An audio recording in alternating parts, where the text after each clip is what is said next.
Assalamualaikum warahmatullahi wabarakatuh. Warta berita dari Forkomal, dilansir dari Detik Sulsel. Pengacara tegaskan, rumah Lukas NMB dijaga massa, bukan untuk halangi KPK. Jayapura. Kuasa hukum Gubernur Papua Lukas NMB, Petrus Balapationa, berbicara soal penjagaan massa simpatisan di rumah kliennya.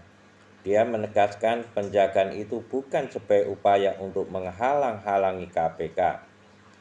Kita harus melihat material dari menghalang-halangi. Bagaimana?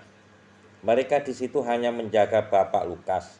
Tidak ada suatu perbuatan konkret yang artinya dihalang-halangi, kata Petrus kepada wartawan di Jayapura, Papua, Kamis 6 Oktober 2022. Menurut Petrus, upaya menghalang-halangi sejauh ini tidak terbukti. Sejumlah orang yang ingin bertemu dengan Lukas NMB disebutnya tidak ada yang diusir setelah datang. Misalnya, orang sudah datang lalu diusir. Ini kan tidak. Mereka menjaga Bapak Lukas di situ.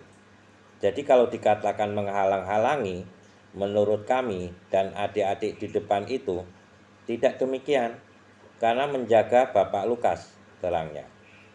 Lebih lanjut, Petrus menjelaskan, upaya menghalang-halangi baru bisa disebut ketika ada perbuatan nyata.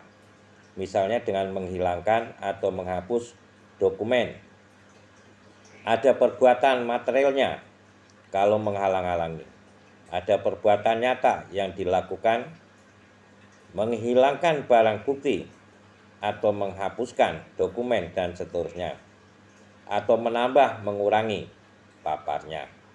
Ini kan mereka simpati saja sebagai orang sekampung dari gunung.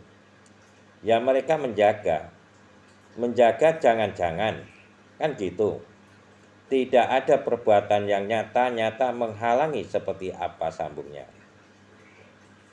Untuk diketahui, Lukas NMB pertama kali dipanggil dalam kasus dugaan kasus suap dan gratifikasi APBD Provinsi Papua pada tanggal 12 September 2022. Saat itu Lukas NMB masih sebagai saksi di tahap penyelidikan. Namun pemanggilan di Polda Papua saat itu tidak dihadiri Lukas NMB. Dia mengutus penasihat hukumnya untuk menjelaskan ketidakhadirannya. Lalu pada Senin 26 September 2022, KPK menetapkan perkara Lukas NMB ke tahap penyidikan. KPK melayangkan surat panggilan pertama sebagai tersangka kepada Lukas NMB. Panggilan pertama Lukas NMB sebagai tersangka juga tidak dihadiri. Lukas kembali mengirimkan tim kuasa hukumnya untuk memberikan alasan kesehatan. Sementara itu aja, warta berita yang Forkomal suguhkan mudah-mudahan bisa menjadi tontonan dan tuntunan buat kita semuanya untuk lebih baik ke depannya. Dan kepada pendukung channel Forkomal di mana saja, terima kasih karena teman-teman semuanya masih setia menonton perkembangan berita dari Forkomal. Wassalam.